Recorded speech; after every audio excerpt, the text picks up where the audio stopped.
right.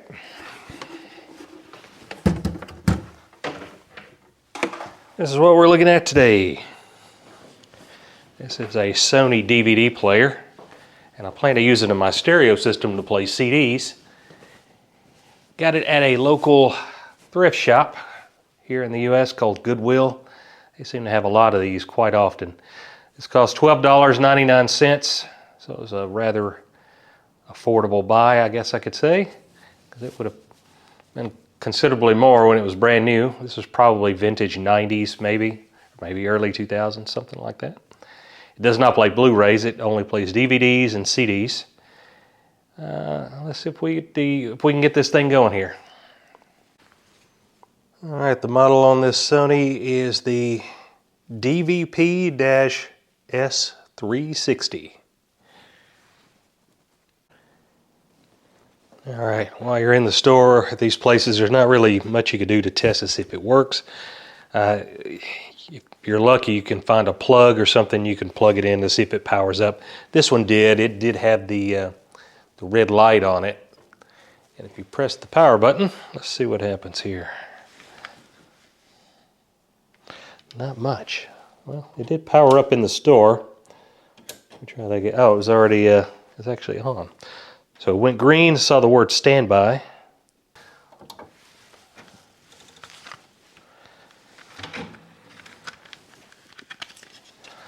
All right, let's try this. I got this this CD right here at Best Buy. Goodwill. I got this at Goodwill as well for $1.99. We can see if it plays anything.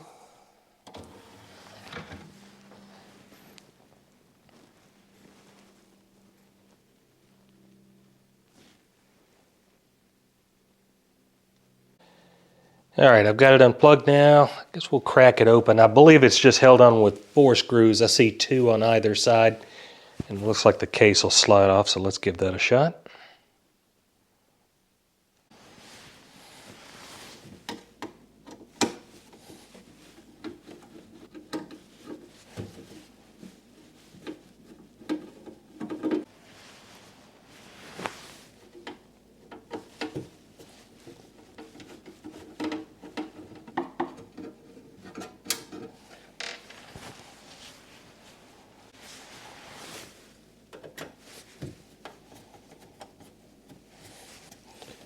So 2 on each side, 1 in the middle, looks like, in the back.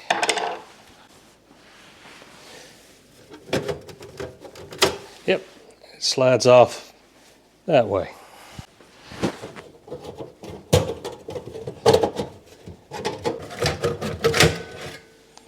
Here we are. All right, here we are. Here's what we're looking at for the inside. All right, it's got a fair number of electrolytic capacitors. It's always good to check those to see if you see any leaks around the bottom of them or if they've bulged up on the top. That's always a good indicator. But if you're having trouble playing a disc or it's spinning backwards or acting otherwise crazy, that's a good first place to look.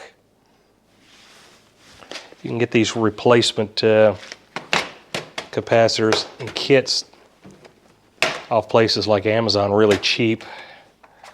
This one, which has just a little bit of everything in it.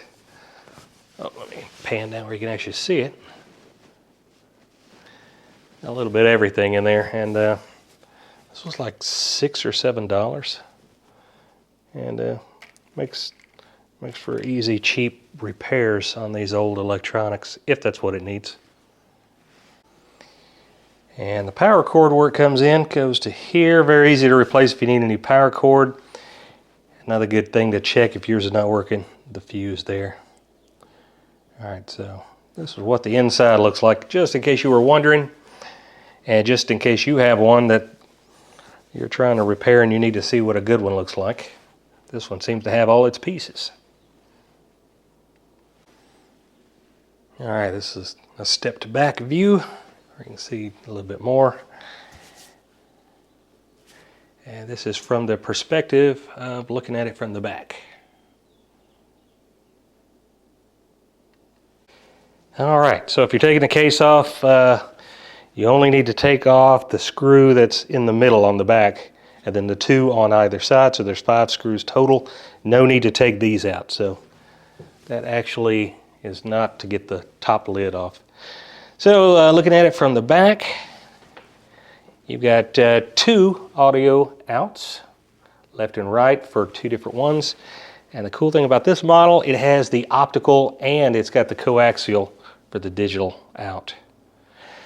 Then you got your composite. And going a little further to the right here, I'll pan all the way over. You got S-Video, and you got these, which are component out. So if you got an older TV and you don't need HDMI, because some of the newer TVs, if you're hooking it to one, only have that for video. S-Video and component are far superior than the composite, so if you get a chance to use one or the other, use this one or this one. Then of course you got your power cord going in on the right hand side. And again, the model is SONY DVP S360. All right, if you're repairing one of these and you got one that's not acting right, you might want to see what the expected behavior is of this type system. So let's run through and check that out. So powering it on initially goes red, then it goes green for a moment, then red again. There's no CD or DVD in the tray. And it's actually on, but you're not going to see anything on the screen because there's nothing in it and it's not doing anything. So we're going to go ahead and eject it. That's when you first notice text on the screen there.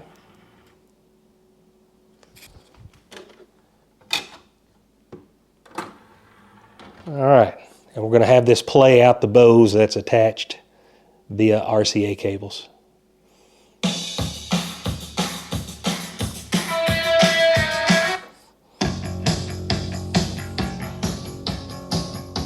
Seems to be working quite well.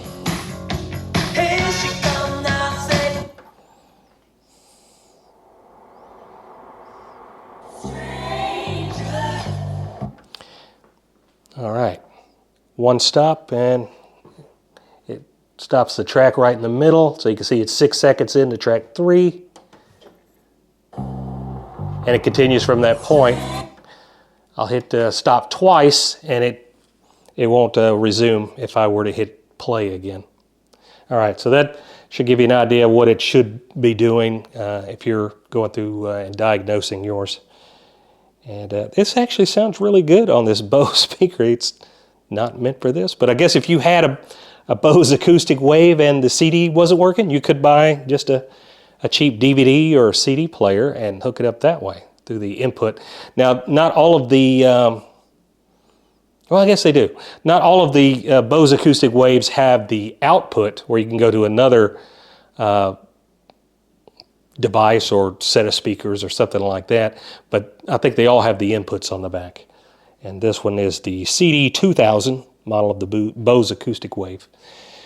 This will go back on its shelf where it normally sits when I get my receiver. That's going to be paired with this here very shortly. All right, I will wrap this video up here. Hopefully you've gotten something out of this if you were looking for a reference. And check back and you'll see the receiver that I get here hopefully very soon. All right, until next time, see ya.